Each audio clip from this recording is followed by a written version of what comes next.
interpeller nga makambo mibale. Balobi asalaki lisumu moko te, ata mabe moko pe zomi na monoko na ete. Ata lokute moko pe zomi na monoko na ete. Mais bakabuli lisumu na lokuta. Mais lokuta eza lisumu te. Mais kuna babi asalaki lisumu moko te, lokuta pe zomi te na monoko na ye. Bakabuli lisumu na lokuta. Elingi koloba nini? Elingi koloba boye te. Kati na ye oyo azalaki juste pe muyenge bene. Lisumu ezoki bisika te. Lokuta oyo ezali nde mama ya masumu. Masumu nyonso oyo esalamaka. Mutu abota bango nde lokuta na jardin d'Eden. Mutu abota nde masumu nyonso eza nde lokuta. Yangwana mbala liboso diable aloba eloko liboso bimaki na monoko ne ezalaki nini mensonge lokuta mbala liboso diable aloba mbala liboso nzamba aloba katikati na bible eloko liboso ya alobaki pole ezalisa elingi koloba eloko moko apparaître mosusu et disparaître mulini ezalaki ntango nzamba alobi pole ezalisama elingi koloba nini ke ténèbres et disparaître. Alors, tika ete kolo a éliminé pensée nabino, pe misu nabino, afin de la éclairer na l'écriture na. Distinction moko esalite pona kokoma muyenge pene, pona oza la justifier, pour koma juste ezana nzila moko ya kondimila Yesu, afin que makila na ye est justifié. 26. Verset 26. Dieu l'a offert en sacrifice afin que, par sa mort, le Christ obtienne le pardon de péché en faveur des hommes qui croient en lui. Dieu a voulu montrer ainsi comment il était juste. Autrefois, il avait patienté en laissé impuni le péché des hommes, mais dans le temps présent, il montre comment il rend les hommes justes à ses yeux, car il veut à la fois être juste et rendre juste tous ceux qui croient en Jésus-Christ. Si on peut comprendre les camous, il y a besoin justifier. Parce que être justifié, il y a des gens qui demandent la justice. Pour nous comme juste. Et ça, c'est le mon côté. Dans Romains chapitre 3, on a 1, qui t'a la lecture, la méditation. Ce qu'on médite, même ce qu'on a terrain, étude biblique. Au courrier, on répartir, afin qu'on se retrouve. Voilà où ils allaient moko na l'enseignement, où ils allaient fondement. Parce que mingi bakanisaka nini ke tozali kobatisa makaka nde na nzela batemi nde tolimbisami masumu te fo yeba liboso ezali ete makila na Yesu nde mutu eloko ni Yesu abaki o ezali coupe na pesi bino ezali makila yanga bomela yango po ete esopani po na tina ya kolimbisa masumu ya batu na mokili omoni yango donc elambo toujours kolia yango pona kokanisaka kufa na sekwa na kosekwa na Yesu mais faut yeba intérêt nini ya kufa na Yesu pona yo ya mibale faut yeba susu intérêt nini intérêt nini ya makila na Yesu sopana ki pona yo tende susu plus loin faut yeba les susu ete pona intérêt ya kosekwa Yesu et pas une ezali nini omoni babilo ko nyonso soki okoti na koyekola na yango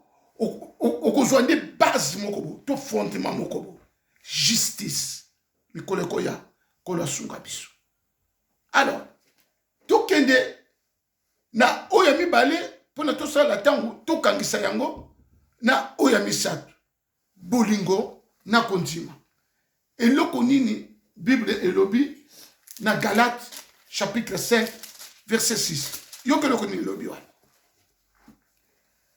Galates chapitre 5, verset 6. Je lis au nom de Jésus-Christ.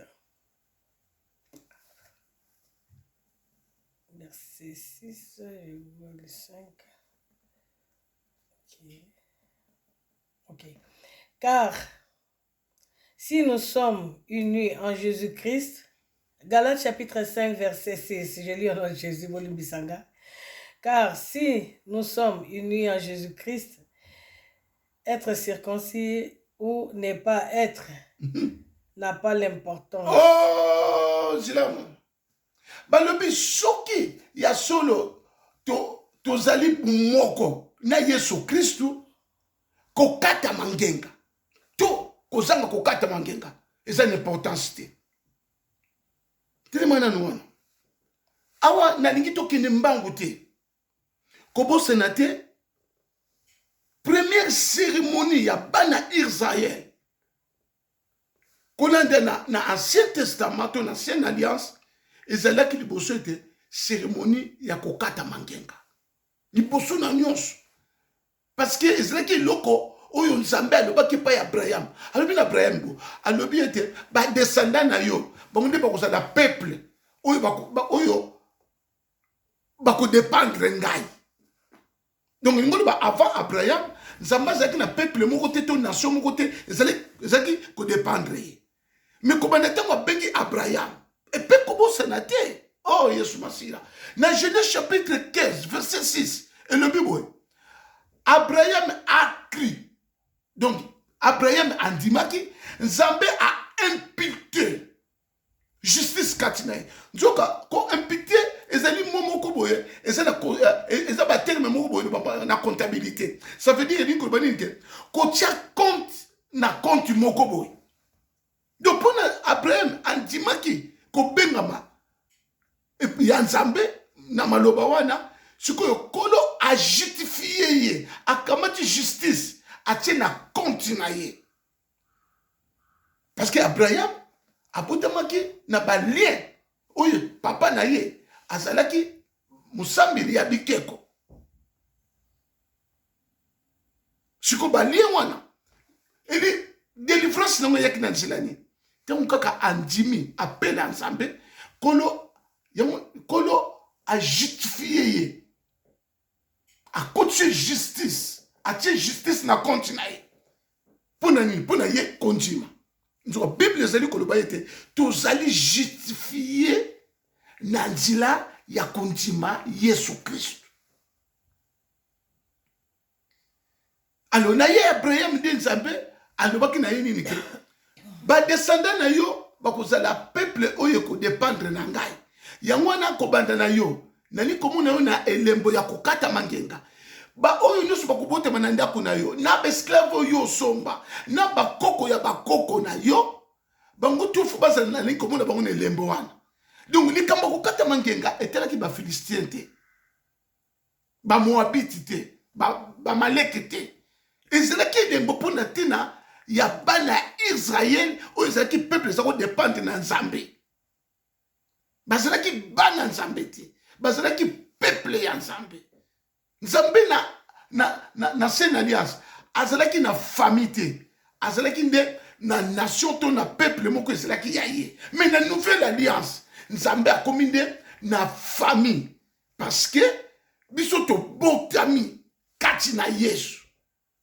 Nekulusu et pas besoin d'être botame. Mikole koya, soki Nzamba lingi, tokufungula ngonde makasi. Alors, cérémonie ya kokata mangenga, ezaki première cérémonie pezaki important na kati ya Israël. Siko yoka wapola alobi. Alobi kokata mangenga, tokozaka kokata mangenga. Awa ndi to na nouvelle alliance.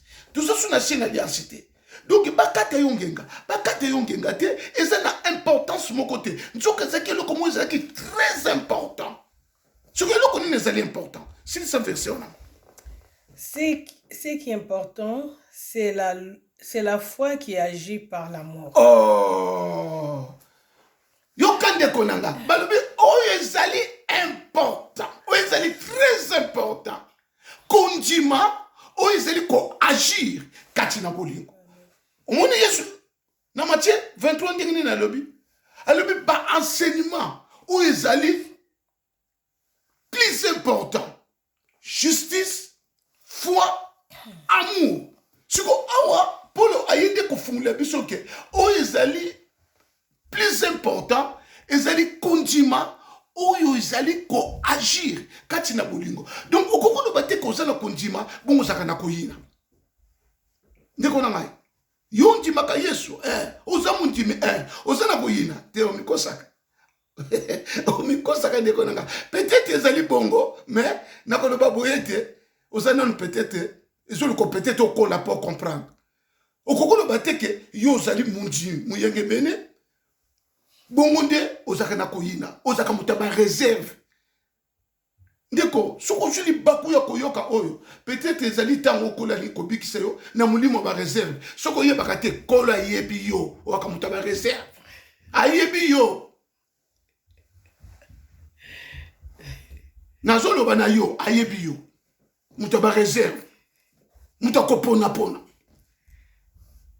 tikale moko et le bilo boye et yo kamakana matoyi parce que ezaka na temps moko boye tolingi ko caresser mais sans qu'il était to kota katikati na likambo et surtout na biso batei ba premier incrédule na marché monté na métier na kati yo ko na fungula moi que parenthèse wana na bosini et pas nazalité oyebi soki bandimi ba yepa pasteur na ba problème na bango parce na komi kitisa babika nzamba zo bana pasteur wana tant pasteur azo pia ba verser papa mona ba buka ni pa babi papa bondila abondile pe bazu kimia so pe bapaka bazu ba problème ba pasteur parce na komi kitisa bebi ke mundi muna nkolo eza katikati na musala ndio sikoyo yoka ki crédibilité et pas na biso ba pasteur na mitié na milongolité et ça la kandini pasteur na pasteur pas un problème verser le colo verser pesa ma verser na pena bambulo verser oyebi makomi nga pena yebi makomi mon côté ça na komi kitisa omoni ki crédibilité oyo ezaka pas na biso ba pasteur